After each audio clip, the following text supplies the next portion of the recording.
အားလုံးပဲမင်္ဂလာပါဒီနေ့ကတော့စောင်းနေဝင်ပြီးဆိုရာသီဥတုလေးကအေးလေးနဲ့ရမ်းနေလို့ကောင်းတဲ့အချိန်လေးရောက်နေပါတယ်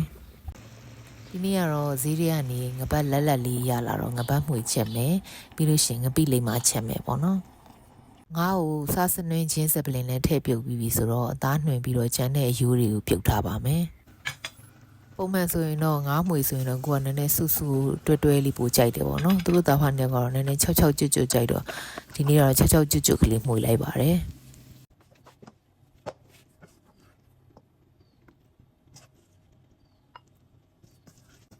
ငါးမွေလေးကျက်သွားပြီဆိုတော့ငပိလိမ်မာချက်ဖို့လုပ်ပါမယ်အင်းကတော့အဖွားရီခေါ်နေကြငပိလိမ်မာပေါ့နော်ပုံမှန်ကတော့ငါငပိချက်ခေါ်မှာပေါ့နော်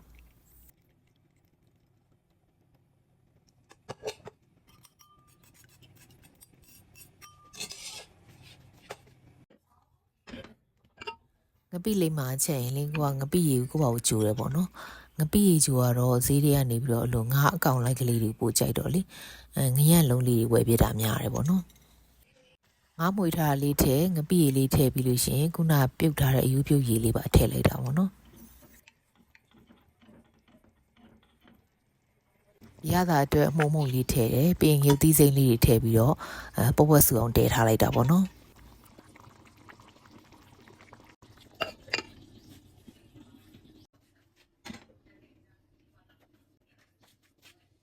ပြီးပြီဆိုရင်တို့စရာလေးတွေစားကန်နေအစင်းသစ်ဖြစ်အောင်ပြုတ်ထားလိုက်ပါမယ်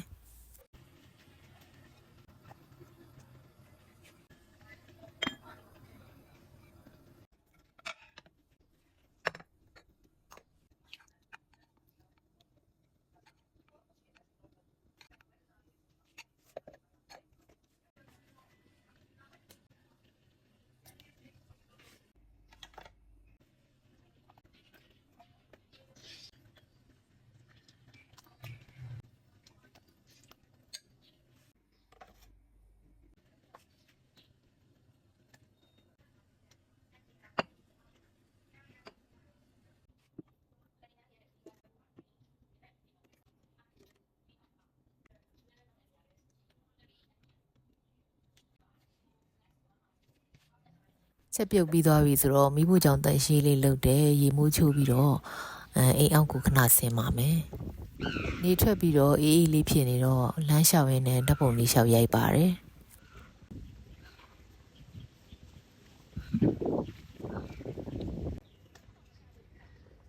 အခုကတော့လမ်းလျှောက်ပြီးတော့အိမ်ပေါ်ပြန်ရောက်ပါပြီ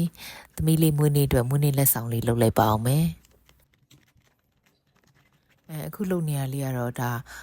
ပတ်စံကိုဘယ်လို organize လုပ်ပြီးတော့သုံးမလဲဆိုတာမျိုးပေါ့နော်သူကစာအုပ်ကလေးပုံစံမျိုးလေးလုပ်ထားတာပေါ့နော်ပုံမှန်ဆိုရင်တော့သမီးလေးကလေသူကဗလာစာအုပ်လေးထားတယ်သူသုံးတဲ့ပတ်စံလေးတွေကိုရက်ဆွဲနဲ့မှတ်ပြီးတော့သူကအဲ့လိုသုံးတယ်ပေါ့နော်ကိုကတော့ဒါလေး online မှာတွေ့လိုက်တော့လေသူဗလာစာအုပ်လေးထည့်ဆိုင်ဒါလေးအချစ်စရာလေးလည်းဖြစ်တယ်နော်သူအစီအစဉ်တကြလေးပေါ့နော်သူဘာအတွက်သုံးလဲ shopping အတွက်သုံးမှာလားသူ make up အတွက်သုံးမှာလားတကယ်ချင်းတွေကို gift ပေးဖို့အတွက်သုံးမှာလားမွေးနေ့လက်ဆောင်တွေပြန်ပေးဖို့ပေါ့နော်အဲ့အတွက်ပတ်စံဖယ်သုံးမှာလားအဲ့အတွက်ပေါ့နော်သူကတေချာလေးဟို sticker လေးတွေလည်းပါတယ်ရက်ဆွဲလေးနဲ့ရေးလို့ရတဲ့စာရွက်လေးလည်းပါတယ်ကိုယ့်ဘက်ကို arrange လုပ်ရတာပေါ့နော်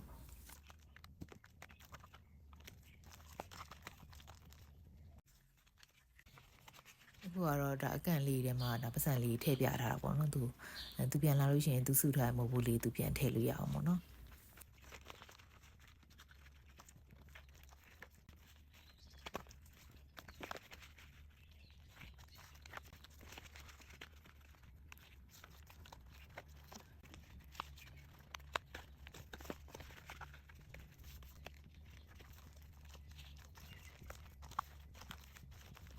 အခုထည့်လိုက်တဲ့စာရွက်အဖြူလေးထဲမှာတော့ဒါသူအကြိုက်ဆုံးဆန္ဒတစ်ခုပါတယ်ပေါ့နော်အဲ့ဒါလေးတွေ့ရင်တော့သူတော်တော်ပြောမှာပေါ့နော်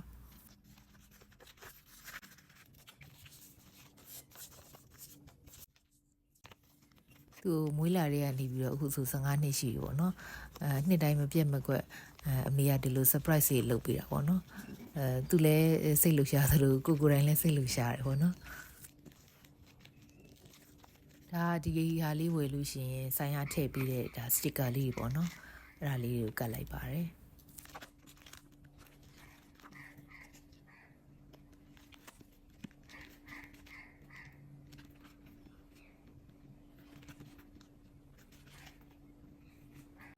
မွေးနေ့လက်ဆောင်လေးစီစဉ်ပြီးသွားပြီဆိုတော့ထမင်းစားလိုက်ပါအောင်မယ်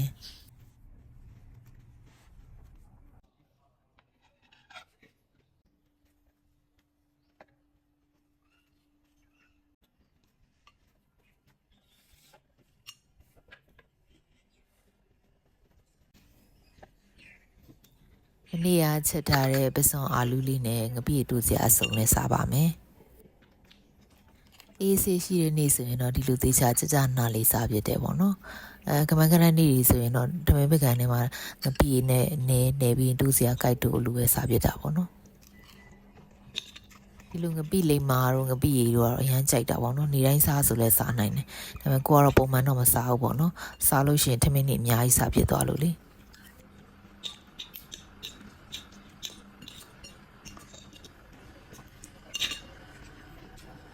စားလို့ကောင်းလိုက်တာငပိကလည်းရမ်းမငန်ဘူးဒါကိုယ့်ဘာကိုကြိုထားတာဆိုတော့ငပတ်ကလည်းလက်တော့လေချိုးပြီးတော့လေတို့စရာအစုံနဲ့စားတာအရန်ထမင်းမိန်ပါတယ်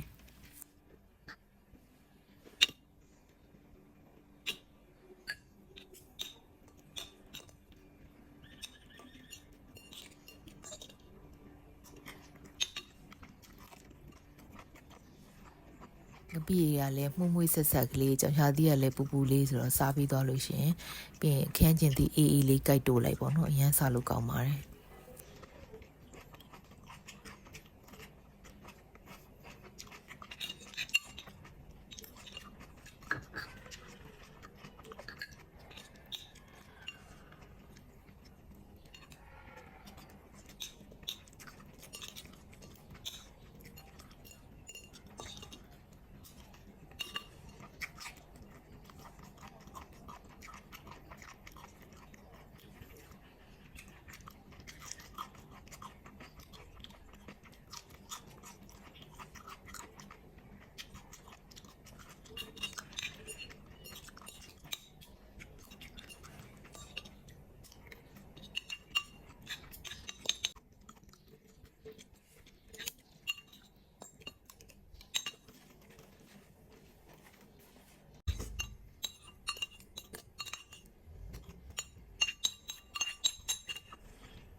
နေ့လည်စာလေးကတော့စားပြီးသွားပါပြီညနေစာကတော့ကလေးမွေးနေဆိုတော့အပြင်မှာထွက်စားကြမယ်ပေါ့နော်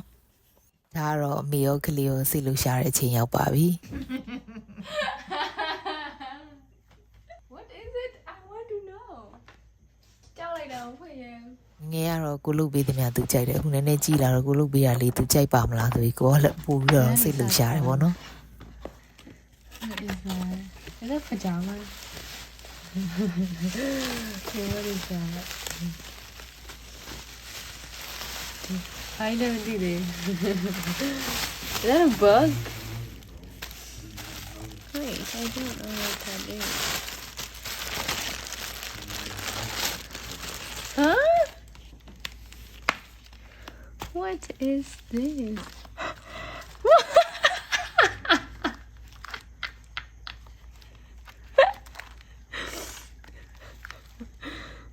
Đây là lấy để tia chứ nhỉ là Tia bà đây lẽ. sao phải đi Tia trên gì là savings. Okay. There's food. Okay. Beauty. Groceries. Clothing. Gifts. Shopping. Shopping tao bà đây. nó không hẳn được